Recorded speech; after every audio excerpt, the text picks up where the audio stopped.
الحمد لله رب العالمين، والعاقبة للمتقين، وأن الأرض لله يورثها من يشاء من عباده الصالحين، وأشهد أن لا إله إلا الله وحده لا شريك له، وأشهد أن سيدنا ونبينا محمدا عبده ورسوله. اللهم صل وسلم وبارك على سيدنا محمد وعلى آله وصحبه أجمعين.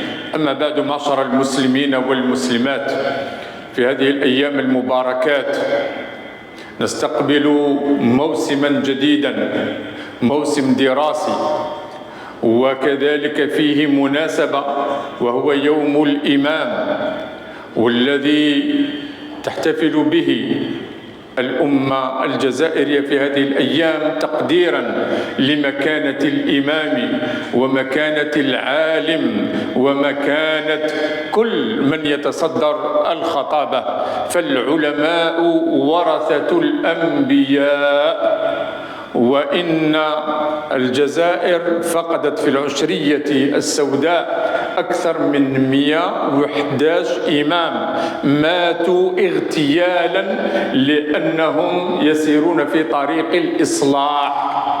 إن أريد إلا الإصلاح ما استطعت وما توفيقي إلا بالله، نحسبهم من الشهداء عند الله تبارك وتعالى. ربنا سبحانه وتعالى رفع قيمة العالم ورفع قيمة طالب العلم، فقال جل ثناؤه: يرفع الله الذين آمنوا منكم والذين أوتوا العلم درجات. كما أنه وجه الأمة ووجه الناس جميعا إلى سؤال أهل العلم وأهل الخبرة والتخصص، كل في مجاله. والعلم أيها الأحبة ينبغي أن يوضح للناس، لا نقصد به العلم الشرعي فقط، فاسألوا أهل الذكر إن كنتم لا تعلمون، فاسأل به خبيرا.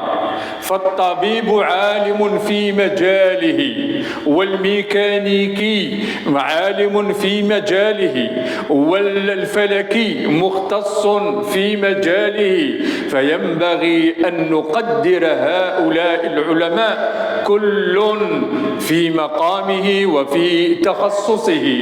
ولأن بعض التوجيهات المقصودة وهو لبعض أبناء المسلمين أن العالم هو فقط من اختص في شؤون الدين، كلا وألف كلا. وهذه الفتوى التي أخرجت بعض الشباب من الجامعات بعد أن درسوا سنة أو سنتين في تخصصات مختلفة، فخرجوا من الجامعة العلمية والتقنية وغيرها ليتوجهوا إلى الجامعة الإسلامية، لأن هذا من أشرف العلوم، وهو توجيه ظاهره فيه الرحمة وباطنه من قبله العذاب للأمة الإسلامية. فإذا ما استطعت أن تدرس الفيزياء فكن فيزيائيا.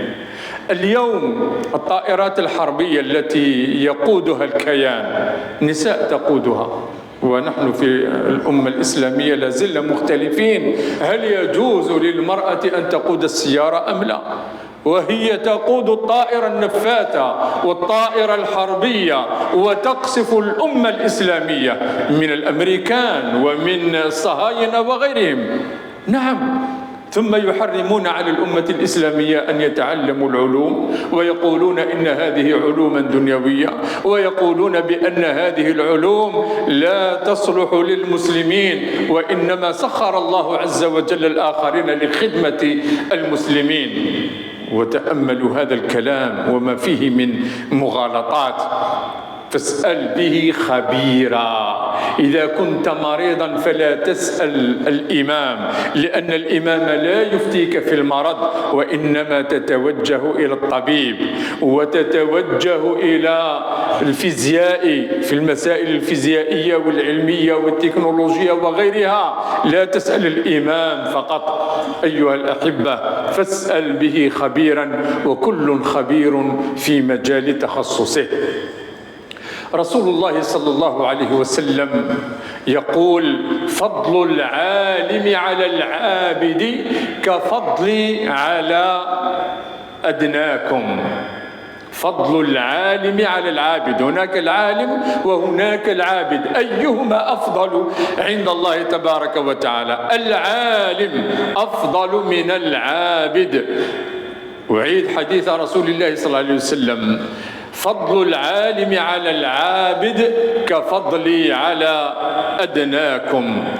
الإسلام أيها الأحبة يعتبر وجود العلماء، وهم نجوم الله في الأرض، وهم مصابيح في هذه الأرض ينيرون للأمة الطريق، يعتبرهم نعمة ويعتبرهم رحمة لهذه الأمة، وموتهم خراب، وموتهم موت العلماء مصيبة.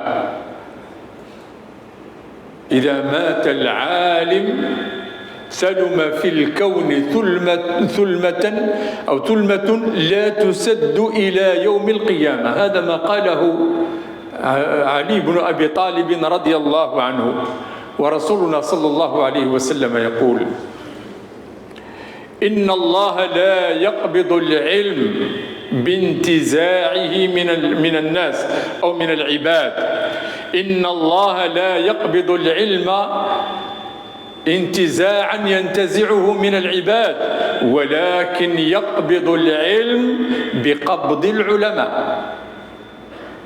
ينتزع العلم بقبض العلماء، حتى إذا لم يبق عالما اتخذ الناس رؤوسا جهالا فأفتوا بغير علم فضلوا وأضلوا. ضلوا وأضلوا لأنهم يفتون بغير علم. أي مسألة يفتون فيها ولا حرج عندهم، يفتي في الحلال وفي الحرام، ويفتي في كل مجالات.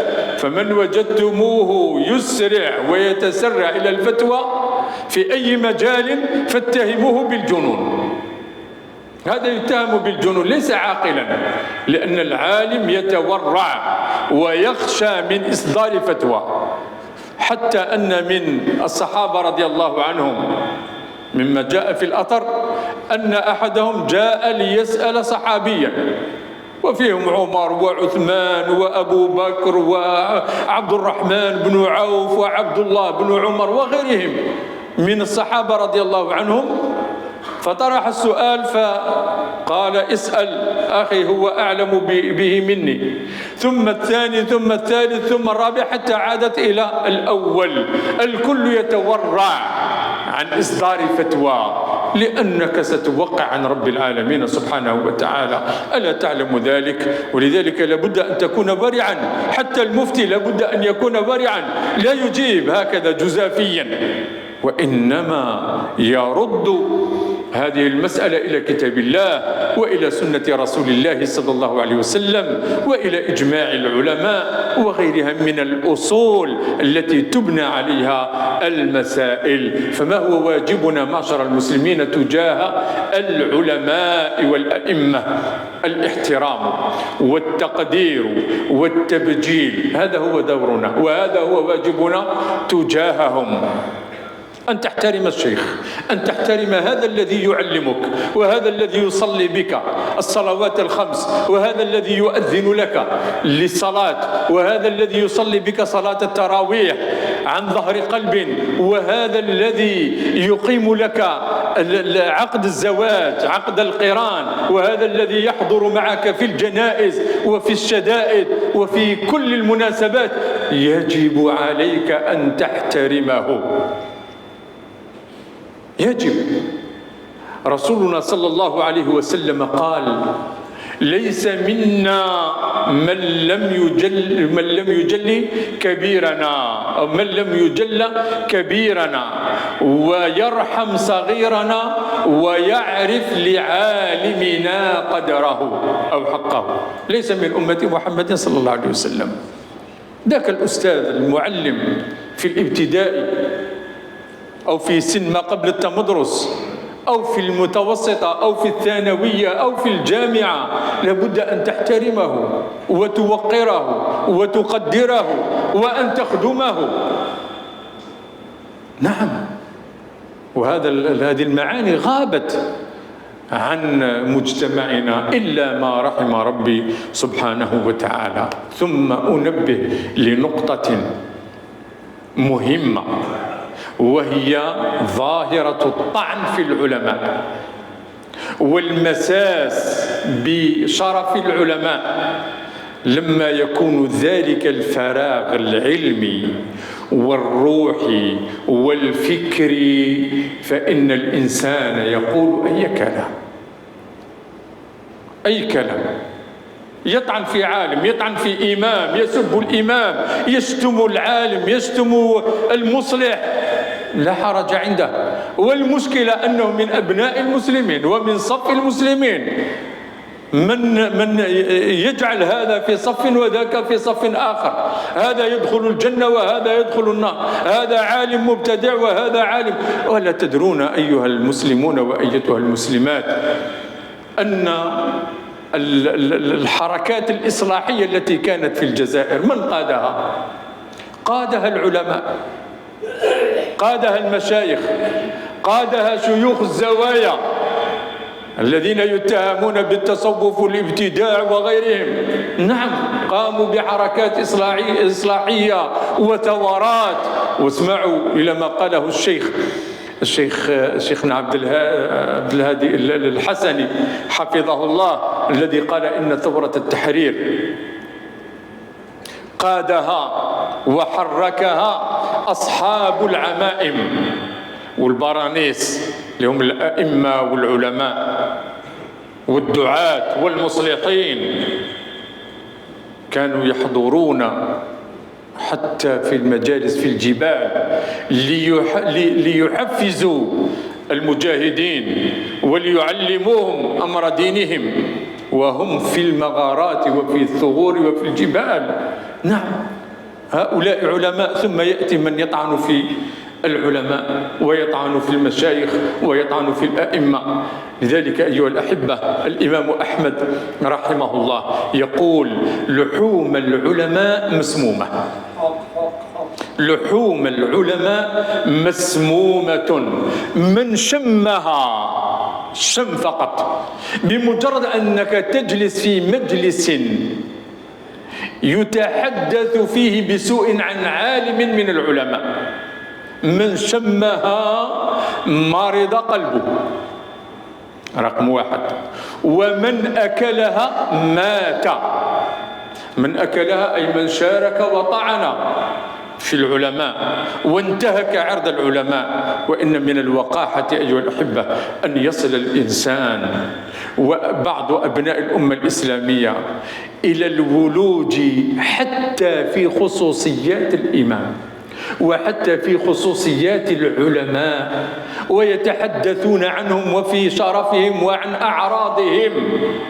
من تكلم وطعن في عالم مات مسموما. وكلام آخر يقول: من أطلق لسانه أي في العلماء سلبا وسبا وشتما وطعنا في العلماء ابتلاه الله قبل موته بموت القلب. لا حول ولا قوة إلا بالله. وقد رأينا ذلك من بعض إخواننا عفى الله عنا وعنهم، من كان لسانه متسلط على بعض العلماء واليوم لا يخرج من بيته، اعتزل وبقي في بيته ولا يحضر إلا صلاة الجمعة ويعود إلى بيته. أليس هذا من موت القلوب معشر المسلمين والمسلمات؟ إذن علينا أن نوقر العلماء وأن نحترم العلماء وأن نعطيهم قدرهم. إذا لم نحترمهم فلنحترم القرآن الذي في صدورهم، كلام الله عز وجل يحملونه، ورسول الله وكما جاء في الأثر أنه من حفظ القرآن فقد أدرج النبوة بين جنبيه إلا أنه لا يوحى إليه.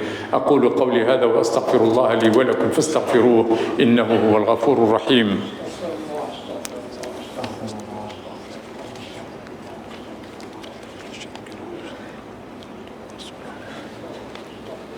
الحمد لله والصلاة والسلام على رسول الله وعلى آله وصحبه ومن والاه، وأشهد أن لا إله إلا الله وحده لا شريك له، وأشهد أن سيدنا ونبينا محمدا عبده ورسوله. اللهم صل وسلم وبارك على سيدنا محمد وعلى آله وصحبه أجمعين. يا طالب العلم، أنت مقبل على طلب العلم، أخلص نيتك لله تبارك وتعالى. أنت متوجه إلى الابتداء أو إلى المتوسط أو الثانوي أو الجامعة، أو أن تكون معلما، كن عالما أو متعلما أو مستمعا، ولا تكن رابعا فتهلك. هذه بشرى لك من رسولك صلى الله عليه وسلم.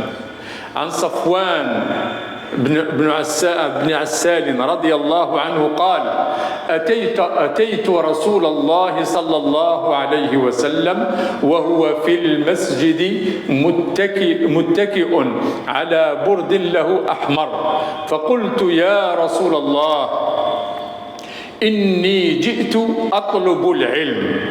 جاء ليطرح سؤالا على رسول الله صلى الله عليه وسلم ويستفيد من رسول الله صلى الله عليه وسلم. إني جئت أطلب العلم. فقال صلى الله عليه وسلم: اسمعوا وعوا، مرحبا بطالب العلم. ورسول الله صلى الله عليه وسلم أوصى بطالب العلم خيرا، أن نكرم طالب العلم. وكان سلفنا إذا ما أتاهم طالب العلم فإنهم يرحبون به بهذه العبارة: مرحبا بوصية رسول الله صلى الله عليه وسلم. فطالب العلم وصية رسول الله صلى الله عليه وسلم، نكرمه ونحسن إليه. نعم، مرحبا بوصية رسول الله صلى الله عليه وسلم. إذن رسول الله قال: مرحبا بطالب العلم، إن طالب العلم لتحفه الملائكة، سبحان الله العظيم، وتظله بأجنحتها، ثم يركب بعضهم بعضا حتى يبلغوا السماء الدنيا من حبهم لطالب العلم. فاطلبوا العلم. أي بنية، تعلموا العلم، فبالعلم يسمو الأرقاء والعبيد على السلاطين والملوك. هذه وصيتي لطلبة العلم. نسأل الله عز وجل أن يجعلنا ممن يستمعون القول فيتبعون أحسنه. اللهم اهدنا واهد بنا واجعلنا هداة مهتدين. اللهم اجعلنا من طلبة العلم وممن ترضى عنهم يا رب العالمين. فاللهم ربنا آت نفوسنا تقواها وزكها أنت خير من زكاها، أنت وليها ومولاها. اللهم إنا نسألك علما نافعا وقلبا خاشعا وعملا صالحا متقبلا يا رب العالمين. اللهم احفظنا بحفظك واسترنا بسترك. اللهم ارحم موتانا وعاف مبتلانا واشف مرضانا يا رب العالمين. واجعل جمعنا هذا جمعا مباركا مرحوما، واجعل تفرقنا من بعده تفرقا معصوما، ولا تجعل فينا ولا منا ولا معنا شقي ولا محروما يا رب العالمين. ربنا آت نفوسنا تقواها وزكها أنت خير من زكاها، أنت وليها ومولاها. اللهم ربنا رب السماوات والأرض، اجعل بلدنا آمنا مطمئنا سخاء رخاء وسائر بلاد المسلمين يا رب العالمين. ارفع الضر عن المتضررين وارفع الغبن عن المغبونين. اللهم إخواننا في فلسطين وفي غزة يعانون من التشريد ومن الفقر، اللهم ارزقهم رزقا حلالا طيبا، وثبت أقدامهم واشف مرضاهم وداوي جرحاهم يا رب العالمين، وتقبل شهداءهم يا رب العالمين. اللهم ربنا انصرهم على عدوك وعدوهم يا رب العالمين. ثبتهم يا رب العالمين، ثبتهم يا رب العالمين. واخذل من خذلهم، اخذل من خذلهم، اخذل من خذلهم يا رب العالمين. وشتت شمل من تحزب ومن آزر اليهود والصهاينة يا رب العالمين. شتت شملهم وأرنا فيهم يوما أسودا كيوم عاد وإرم يا رب العالمين. اللهم إنهم عاثوا في الأرض فسادا ولا حول ولا قوة لنا إلا بك يا الله. ما احترموا معاهدات ولا اتفاقيات ولم يرقبوا في مؤمن إلا ولا ذمة. عليك بهم يا رب العالمين، وزلزل الأرض من تحت أقدامهم يا رب العالمين، وحرر المسجد الأقصى من قبضة الطغاة الظالمين البغاة يا رب العالمين، وارزقنا فيه صلاة قبل الموت، إنك على ما تشاء قدير وبالإجابة جدير. وصل اللهم وسلم وبارك على سيدنا محمد وعلى آله وصحبه أجمعين.